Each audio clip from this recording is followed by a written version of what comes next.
Jesus, we surrender to you. In Jesus' mighty name we pray. Amen. Appreciated mga kapatid. Thank you, sister. Amen. Sabi po sa awitin natin kanina mga kapatid, sama-sama po tayo. Sama-sama po tayo mag-aral sa salita ng ating Panginoon. So, welcome mga kapatid sa ating pag-aaral sa salita ng ating Panginoon. Amen? Amen. Ang title po ng ating pag-aaral ngayong umaga po ay Blessings of Knowing the Truth. Mga biyaya po sa pag-aalam po sa katotohanan. Amen. Praise the Lord. Amen. Next please, Sister. Truth, mga kapatid. Mga biyaya sa pag-aalam ng katotohanan. Ano po ba ang truth? Truthfulness may refer to honesty, a moral character of a human being, mga kapatid. Ang pagiging totoo ay tumutukoy po sa katapatan. Amen? Isang moral na katangian ng isang tao. Ito po ay may kaugnayan sa pagsasabi po ng kamalian o totoo po? Katotohanan. Amen? Praise the Lord! Truth is the quality or state of being true, mga kapatid. Amen? Ang katotohanan po ay ang estado po ng pagiging totoo ng isang tao, mga kapatid. Amen? Isang totoo, mga kapatid, or tinanggap na pahayag. Ito po'y katawan ng totoong pangyayari o katotohanan o katunayan, mga kapatid. Ang katotohanan ito ay pangkalahatang paksa, mga kapatid, na hinahangad natin lahat na malaman at maunawaan, mga kapatid. Diba? Hinahangad po natin, mga kapatid, ang mga katotohanan lamang, mga kapatid. Diba? At ito pong ating papag-aralan ngayong umaga po, mga kapatid. Paano po ipinapahayag sa atin ang katotohanan, mga kapatid? Anybody can answer? Kapag po gumugugol po tayo ng panahon sa pag-aaral po ng salita ng ating Panginoon. Dahil po ang salita ng Panginoon ay katotohanan. Amen? Dahil po ang Panginoon ay katotohanan po, kaya ang salita po niya ay katotohanan. Amen? So let us spend our time in reading our Bible, mga kapatid. Amen? Ang saligan natin sa katotohanan, mga kapatid, ay walang iba kundi ang salita ng ating Panginoon. Amen. Praise the Lord, mga kapatid. Amen. When we spend time in God's Word and in prayer, the truth is revealed in us, mga kapatid. Amen. At may 7 mga biyaya po na maibibigay sa atin when we will know the truth, mga kapatid. Amen. First is, Sarah, please. The first blessing that we will know when we will know the truth, mga kapatid, is number 1, mga kapatid. We will be set free, mga kapatid. Amen. Sabi po sa Ephesians chapter 1 verse 3. Can I ask Sister Renita? Ephesians chapter 8 verse 32. Can you please read, Sister Renita? And you shall know the truth, and the truth shall make you free. Amen. Sino po nakabasa ng ang Tagalog? Sister Claire, can you read the Tagalog?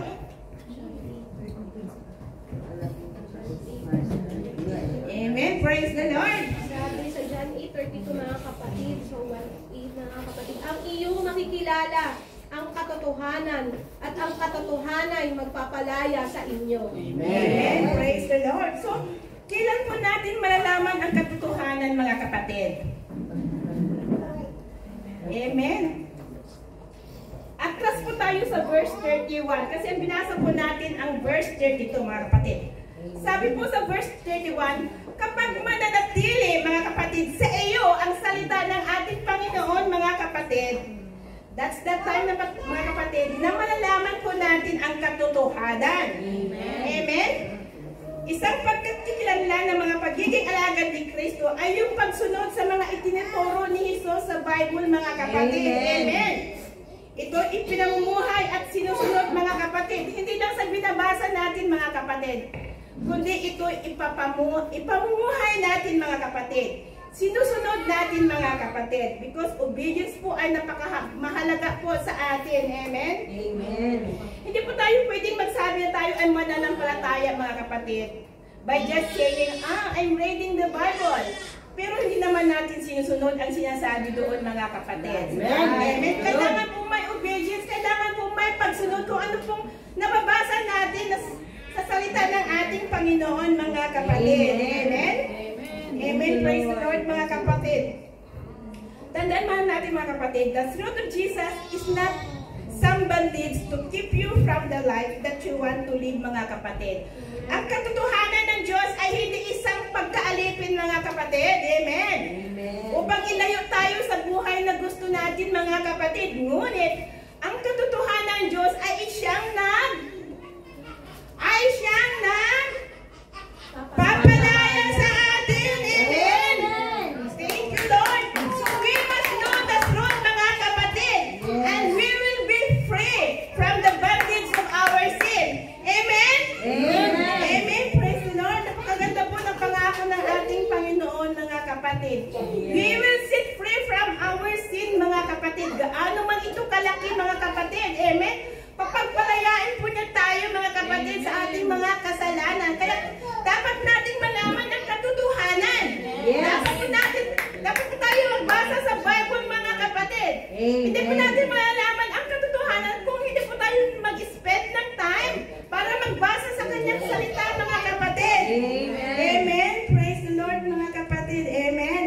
Nais po ng Panginoon ay tayo'y palayain mga kapatid sa anumang mga kasalanan mga kapatid na meron tayo mga kapatid. Bakit mo gusto niya tayong papaglayain mga kapatid? Para mailigtas. Para mailigtas? Ano ba kasama niya? Amen. Dahil po, isa rin po, tama ba lahat? Dahil po, amen, dahil po, mahal na mahal tayo ng ating Panginoon. Ayan na tayo mapangharap mga kapatid. Gusto mo nang magkaroon tayo ng buhay na walang hanggan. Amen. Sino po ang gusto magkaroon ng buhay na walang hanggan? Siyempre tayo lahat. Amen. Praise the Lord mga kapatid. Amen. Praise the Lord mga kapatid. Thank you Jesus. Thank you Jesus. Sino po ang magpapalaya sa ating mga kasalanan mga kapatid?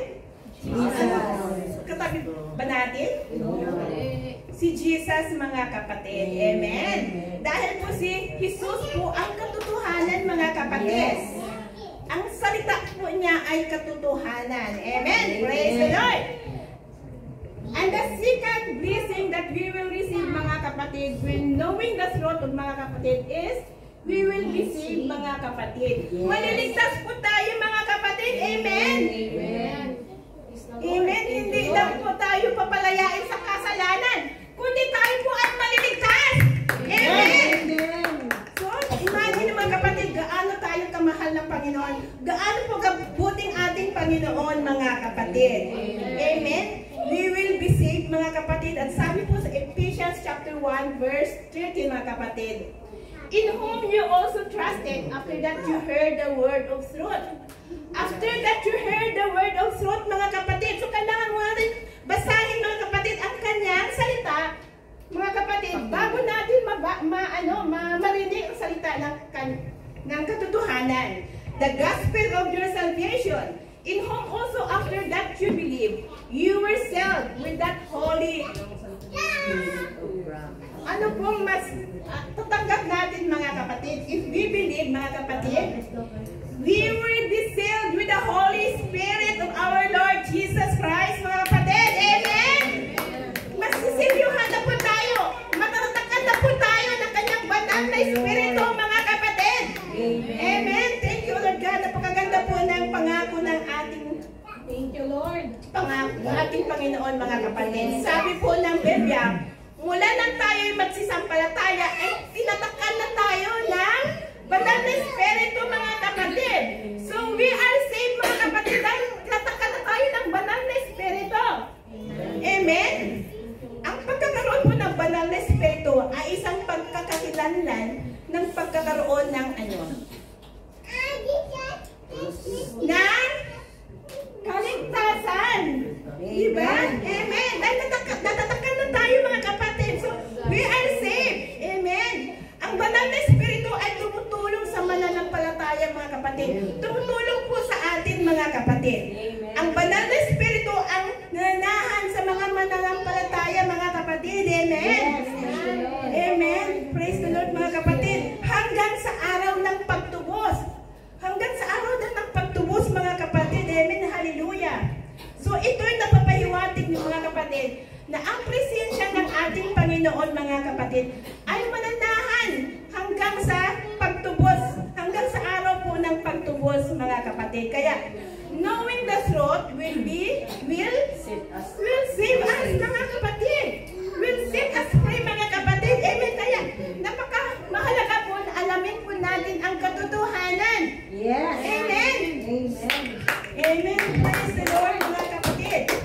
Kanya pong binabantayan at ginagarantiya ang kaligtasan ng sinumang kanyang pinanahanan mga kapatid. Amen. Thank you, Lord. Ang isang pagpapatunay ng isang tao ay hinirang, ang isang tao ay pinili, ang isang tao ay iniligtas ng mga kapatid na pinawalang salang na mga kapatid, na tinubos ng mga kapatid na mayroon na po siyang buhay na walang hanggan mga kapatid, ay ang pagkakaroon po natin ng banal na Espiritu mga kapatid. Amen.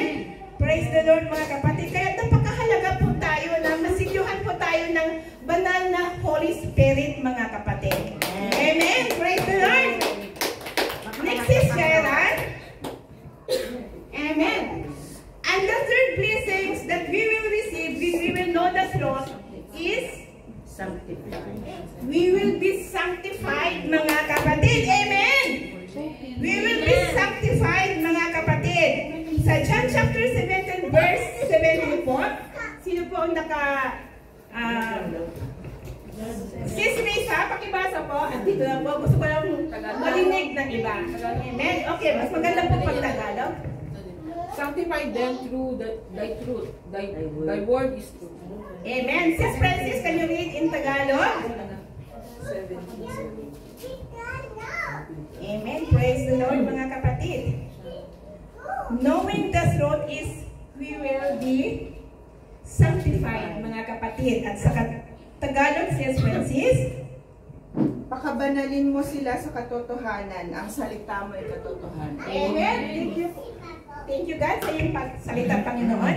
Pakabanalin mo sila sa katotohanan dahil po ang salita ng ating Diyos ay katotohanan. Amen. Thank you, Lord. The term sanctify mga kapatid, ito po ay isang proseso ng kabanalan at paglilinis mga kapatid. Amen. A process of holiness and purification mga kapatid. Amen. Inihiwalay tayo sa lahat ng marumi at sa mga magpaparumi pa sa atin mga kapatid. So mga kapatid, in knowing the truth mga kapatid, we will be sanctified mga kapatid. Amen. Amen. Praise the Lord mga kapatid. Amen. But how can we know the truth mga kapatid? Amen. Ito po ba? By knowing the truth, we will be sanctified. Amen. Sa pamamagitan ng pag-alam sa katotohanan, tayo po ay magiging banal mga kapatid. But how can we know the truth mga kapatid? So that we can be sanctified mga kapatid. By reading the Holy Bible mga kapatid. Amen. Amen. Praise the Lord mga kapatid. Amen. Ang pagpapakabanal po ay hindi isang bisis na kaganapan mga kapatid. Ito po ay patuloy na proseso mga kapatid. Amen. Ito po ay patuloy na proseso mga kapatid. Ito po ay nangailangan ng patuloy na paghahangad ng katotohanan. Amen. At bilang mananampalataya, let us develop fully ourselves mga kapatid sa salita ng ating Panginoon. Amen. At nang makaranas po tayo ng pagbabago, hindi lang po pagbabago, at makaranas po tayo ng kapangyarihan. Amen. At ang pagbabagong ito mga kapatid ay nagbibigay sa atin ng buhay mga kapatid. At sumasailalim sa katangian ng ating Panginoon mga kapatid. At mapaparangalan natin ang Diyos sa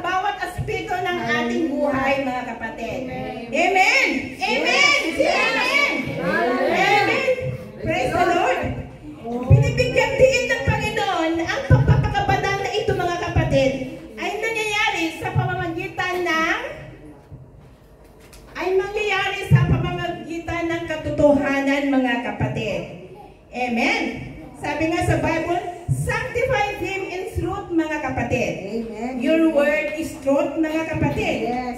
Amen. So how can we expect to know the truth, mga kapatid?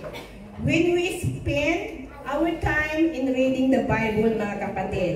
Because God's word is living and powerful, mga kapatid. Amen.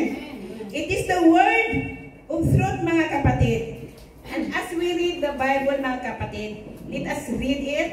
Let us meditate it, mga kapatid. Amen. Amen. Praise the Lord, mga kapatid. Because it has a power cleansing, mga kapatid. Thank you, Lord. Amen. It has a powerful cleansing effect within us, mga kapatid. Amen. So, as we are set apart unto God, mga kapatid. Amen. Habang tayo po ay itinalaga sa Diyos, mga kapatid. Amen. Thank you, Lord God, sa iyong salita. And the last blessing that we will receive, mga kapatid, when we will know the truth, mga kapatid, we will be purified, mga kapatid. At ang ating key verse ay sa 1 Peter chapter 1 verse 22, mga kapatid. Sabi po dito, seeing you have purified your souls in obeying the truth through the Spirit and to the unfeigned love of the brethren, see that you love one another with a pure heart, fervently, mga kapatid. Amen. Praise the Lord, mga kapatid. We will be purified, mga kapatid. Amen. When we will know the truth, mga kapatid. Amen. Yan, maglilinis na ninyo ang mga kaluluwa sa inyong pagtalima sa katotohanan, sa pag-ibig na hindi pa kunwari, sa pag-ibig na hindi pa kunwari, mga kapatid. Kailangan genuine po na pagmamahalan sa isa mga kapatid. Sa pag-ibig na hindi pa kunwari sa mga kapatid. Amen. And mga ibigan kayo, let us love another, mga kapatid, with a genuine love, mga kapatid. Amen. Amen. Praise the Lord, mga kapatid. Sa pag-ibig na hindi pa kunwari daw, mga kapatid. Amen. Sa mga kapatid ay mga ibigan kayo ng buong hinga sa inyong puso, mga kapatid. Amen. Praise the Lord, mga kapatid. Mga ibigan kayo ng buong ningas ng inyong puso sa isa't isa. Amen. Praise the Lord, mga kapatid.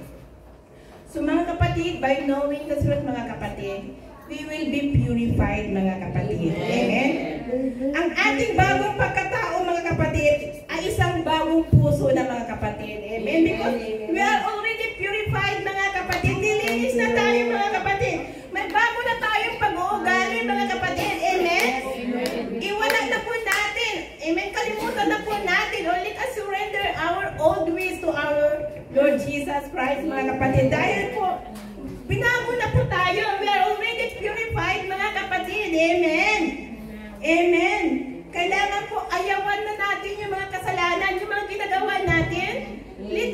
Let us not do it again, mga kapatid. Amen. Dahil bago na po tayo. Amen. We are already purified by our Lord Jesus Christ. So, hindi na po natin gawin yung mga pinagawian natin before na hindi nakakalugod sa ating Panginoon. Amen. Amen. Praise the Lord, mga kapatid. Amen. Amen. Dahil pinago na tayo, mga kapatid, naging pagkukusa na ngayon ang ating pagtalima, mga kapatid, sa kalooban ng ating Diyos. Amen. So, ang pagsunod sa kalooban ay hindi lamang pagbabago sa panlabas na anyong mga kapatid. Kailangan, mga kapatid, ay sa loob din, mga kapatid. Amen. Hindi lang sa panlabas, magbabago na tayo sa labas, mga kapatid. Kailangan, mga anyo sa panlabas, mga kapatid. Kailangan baguhin natin yung mga attire natin. Kulayan natin yung buhok ba natin? Dahil panlabas lamang. No, mga kapatid, unahin po natin baguhin yung puso natin, mga kapatid. Amen? Kasi pag may pagbabago sa panloob natin, mga kapatid, for sure, may pagbabago rin sa labas na anyo natin. Amen? Amen. Praise the Lord, mga kapatid. Amen. Tandaan natin, mga kapatid, ang pagsunod sa Diyos ay hindi pasanin, mga kapatid. Amen. That's Hindi po mabigat, hindi po pasanin ang magsunod sa ating Panginoon, mga kapatid. Kahit ganito kahirap, mga kapatid. Sa halip, mga kapatid, ito po ay nagbibigay ng kagalakan, mga kapatid. Amen. Ito po ay nagbibigay ng kagalakan. Amen. Hallelujah, mga kapatid. Sa verse natin na binasa, mga kapatid, amen, sabi po, see that you love one another with a pure heart, mga kapatid. Amen. Amen, mga kapatid. Sa verse na binasa natin, mga kaibigan kayo ng buong lingas ng inyong puso sa isa't isa. Ano po ang bunga mga kapatid ng pagkakaroon po natin ng we will be purified, mga kapatid? May genuine na po tayong pagmamahalan sa isa't isa. Hindi yung pakitang tao lamang na, I love you, God bless you, but deep inside, hindi naman totoong mahal mo yung tao. Hindi ka naman concerned kung may mga problema siya, hindi ka naman concerned, mga kapatid. Amen? Hindi ka naman nakikiramay sa kanya, nakikidamay sa mga problema niya, mga kapatid. Nagsasabi ka lang, God will help you, but deep inside, hindi totoo yung sinasabi. I mean, deep inside, wala yung totoong pagsasabi na God will help you. May kaplastikan pa rin. Sana tayo mga mananampalataya. Wala na sa atin, mga kapatid. Amen? Amen. With a pure heart, fervently, mga kapatid. Magkaroon po tayo ng genuine na pag-ibig sa kapwa natin. Amen. Lalo sa kapwa nating mananampalataya, mga kapatid. Dahil po binago tayo, nilinis na tayo ng ating Panginoon, mga kapatid. Amen. Praise the Lord, mga kapatid. Amen. And the next blessings that we will receive when we will know the truth is we will be protected, mga kapatid. Amen. Sabi sa Ephesians chapter 6 verse 14, pakibasa po sa Tagalog. Sis Anna, praise the Lord. Episode po, mga kapatid, verse 14. Magsitibay nga kayo na ang inyong mga baywang ay may bigkis na katotohanan na may saksat na baluti ng katwiran. Amen. Amen. Yun po sa English po siya sabi ng armor of God, mga kapatid. Panatilihin po natin na ibigkis yung armor of God. Kasi ito po yung mga panlaban natin sa kasamaan, sa kaaway, sa gawain po ng kaaway, mga kapatid. Amen? We will be protected, mga kapatid. Because without this armor of God, mga kapatid, wala tayong panlaban sa kalaban, mga kapatid. Matatalo tayo ba sa mga pagsubok, mga kapatid? Amen? Dahil wala po tayong hinahawakan na panglaban sa mga pagsubok, sa mga trials, sa mga sufferings, mga kapatid. Kailangan lagi po nakatali yung mga salita ng Panginoon, yung salita ng katotohanan, mga kapatid. Amen? So that, matatalo natin mga pagsubok, yung mga ginagawa ng kalaban sa buhay natin, mga kapatid. Amen. Amen. Praise the Lord, mga kapatid. Next praise is Jara.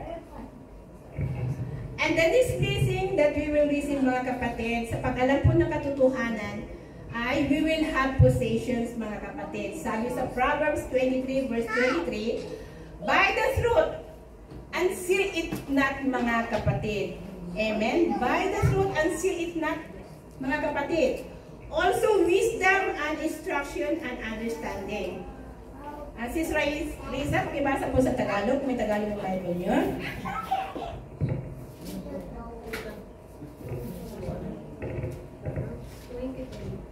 Proverbs 23 verse.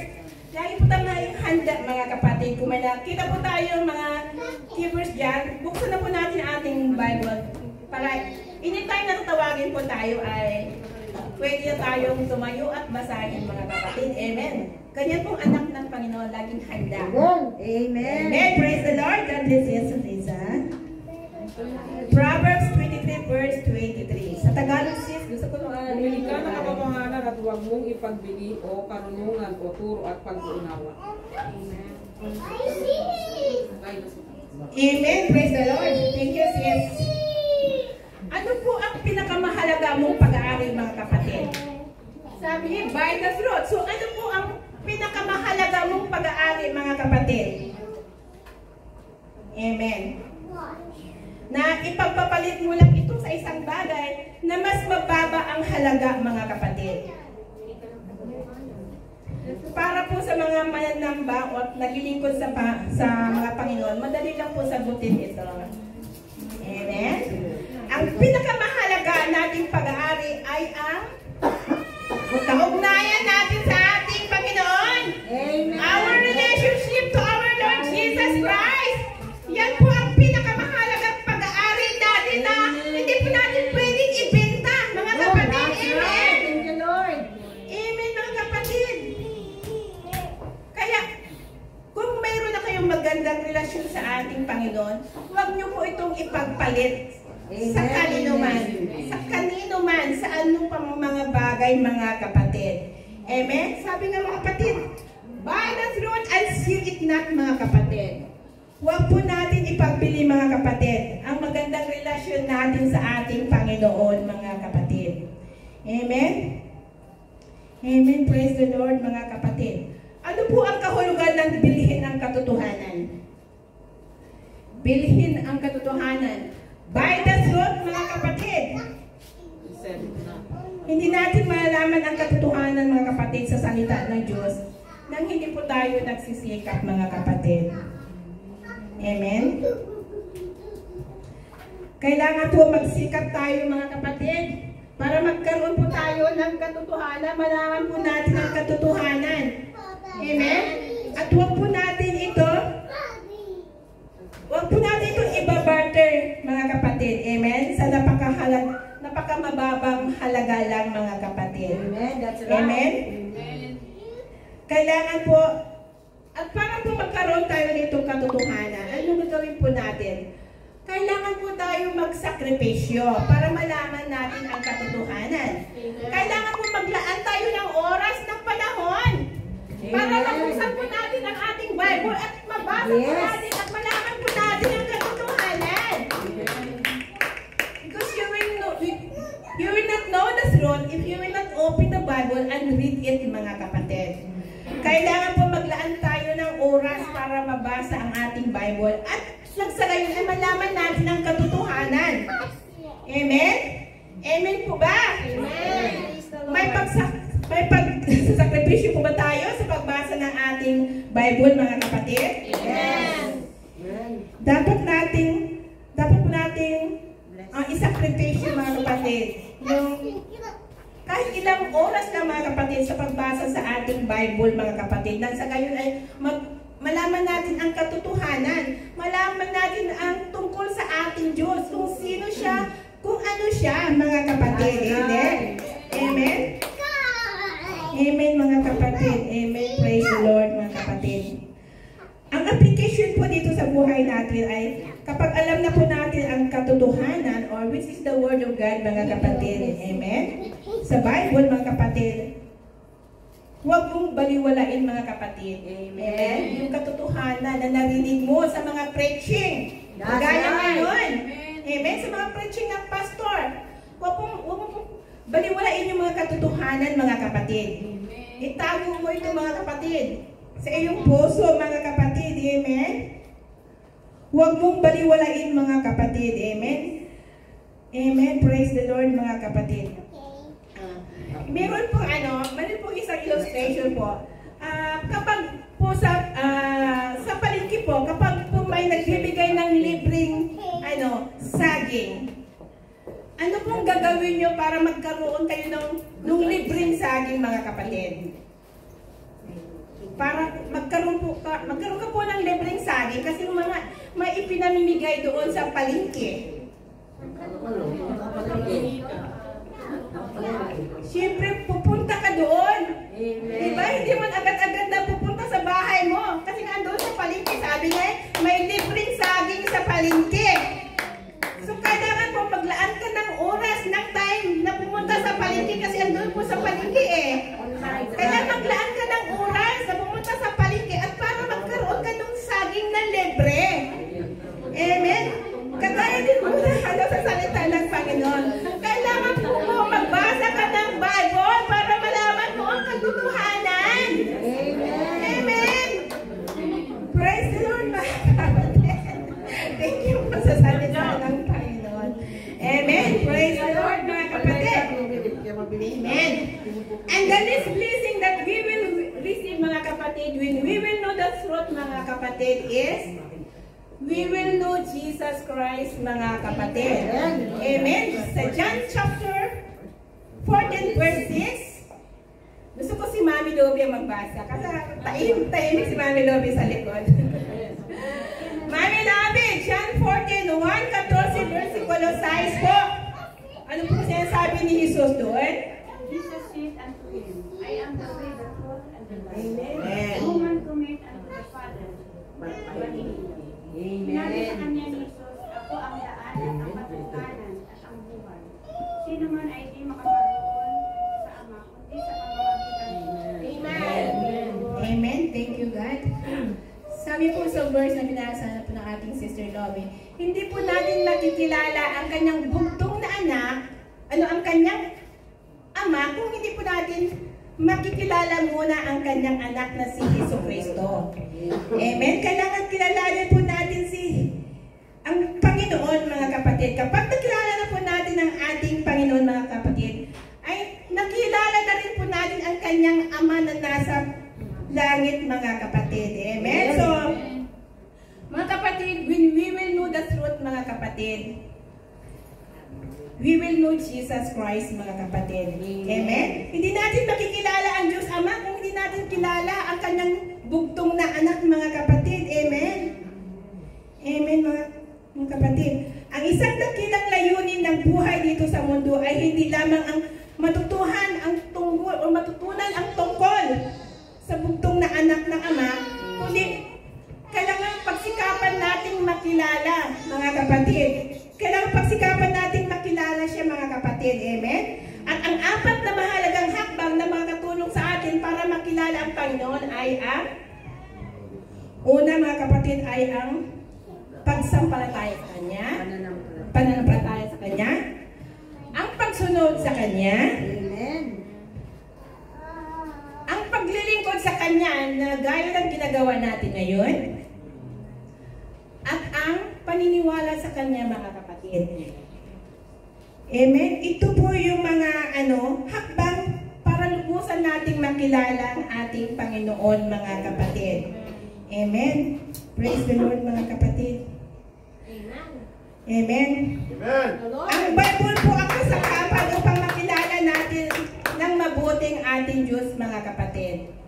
Amen? Yan po ang pinakamahalagang kasangkapan upang makilala natin ang ating Panginoon, mga kapatid. Amen. We will always read the Bible, mga kapatid, so that we will know Jesus Christ, mga kapatid. Amen? Kailangan po tayo magkaroon ng panahon sa pagbasa ng ating Bible, mga kapatid. Nang sa gayon ay malaman po natin ang katotohanan, mga kapatid. Amen? Praise the Lord, mga kapatid. Kaya malaking bagay dito po ang pakikipag-ugnayan sa isang mananampalataya, sa ating mananampalataya, mga kapatid. Dahil ito rin po ay paraan upang makilala natin ng mabuting ating Diyos, mga kapatid. Amen? Praise the Lord, mga kapatid. Marami tayong matutunan tungkol sa Diyos sa pamamagitan ng pangangaral ng Kanyang salita, kagaya ng ginagawa natin ngayon, mga kapatid. Amen? Amen. Praise the Lord, mga kapatid. Paano ka ba natin makikilala ng mabuti ang Diyos, mga kapatid? Tanggapin mo si Kristo bilang Panginoon at tagapagligtas. Amen. Basahin mo ang Kanyang salita. Amen. Lumapit ka sa Diyos sa pamamagitan ng ano po ang gagawin natin para makalapit tayo? Sa panalangin. Praise the Lord. At iukol po ang buhay sa pakikipag-ugnayan sa ibang banal, mga kapatid. Sabi nga sa Hebrew chapter 10 verse 25, not forsaking the assembling ourselves together. Huwag po natin pabayaan ang ating pagkatipon-tipon kagaya ng ginagawa natin ngayon, mga kapatid. So sa pagtitipon-tipon po natin, mga kapatid, mas makikilala po natin ang ating Panginoon. Amen. Amen? Amen. Amen. Praise the Lord, mga kapatid. Ito po yung pikon na blessings na makukuha natin when we will know the truth, mga kapatid. Amen. Thank you po sa salita ng ating Panginoon. Thank you, Lord Jesus. And punta po tayo sa ating conclusion, Sister Jaira. Amen. Ito po, Living in truth means walking in freedom, mga kapatid. Yes. Paglakad po sa kalayaan, mga kapatid. It is the freedom that Christ has set us free, mga kapatid. Amen. Amen. So stand firm then, and do not let yourselves be burdened again by a yoke of slavery. That's right. May kaugnayan po ito sa aming dunwats kanina, mga kapatid. Amen. Amen, mga kapatid. So let us always stand firm, mga kapatid, sa salita ng ating Panginoon, mga kapatid. Amen. Amen. We may always struggle with sin, but when we embrace the truth of Jesus, mga kapatid, we can rely on His victory. Amen. Praise the Lord. And when we trust in Jesus, mga kapatid, He has already set us free, mga kapatid, from the bondage of our sin, mga kapatid. Amen. So, and we will experience His freedom fully in heaven, mga kapatid. Amen. Praise the Lord, mga kapatid. Amen. Amen. Kaya kung maniwala po tayo sa katotohanan ng Panginoon, mga kapatid, mararanasan natin ang kanyang pagmamahal, mga kapatid. Amen. Amen. Praise the Lord, mga kapatid. Kaya dapat natin isipin, mga kapatid, yung mga pagpapala ng pagkaalam ng katotohanan, mga kapatid, sa salita ng ating Panginoon, mga kapatid. Amen. Lagi nating naisin, hangarin, na matamo po natin ang katotohanan. Amen. Praise the Lord. Dapat pong madalas natin basahin yung ating Bible, mga kapatid, dahil andun po yung katotohanan. Dahil ang salita po ng Panginoon ay yun po ang katotohanan. Amen. Kaya let us always read our Bible, mga kapatid. Amen. Praise the Lord, mga kapatid. Amen. Maraming salamat po sa salita ng Panginoon. Naway marami tayong natutunan sa ating pag-aaral ngayong umaga at sa pag-close po ng ating Bible study. May I ask Sister Vic to close our Bible study. Let us all stand, mga kapatid. Amen. Hallelujah, Lord. Lord, your name, O God. We are so thankful, Panginoon, sa iyong salita sa araw na ito, Panginoon. Whatever that we have learned, Father, that we grasp, Panginoon, and apply, Panginoon, sa buhay, Ama. Panginoon, ang kami, Panginoon, lumagot sa iyo, Panginoon. Maraming salamat sa ginamit mo sa araw na ito, Diyos. Hallelujah. Patuloy mo pagpalain ng kanyang buhay sa pagpapagamit niya para sa iyo, Panginoon. At nawa, Panginoon, sa susunod, Ama, ay patuloy mo siyang pagbigyan, Panginoon, ng anointing, O God. At patuloy na ang kanyang buhay ay maging mabangong, Panginoon. Panginoong buhay niya maging mabango sa iyong paningin. Thank you, Lord. Palain mong bawat isa, Ama, hanggang sa uli, Panginoon, pinupuri kayo namin, O Lord. In Jesus' name, Amen. Amen. Praise the Lord. Praise the Lord. Hallelujah. Praise the Lord. So, please be seated, mga kapatid. Amen. So, may pagpapala sa tahanan ng Diyos, mga kapatid.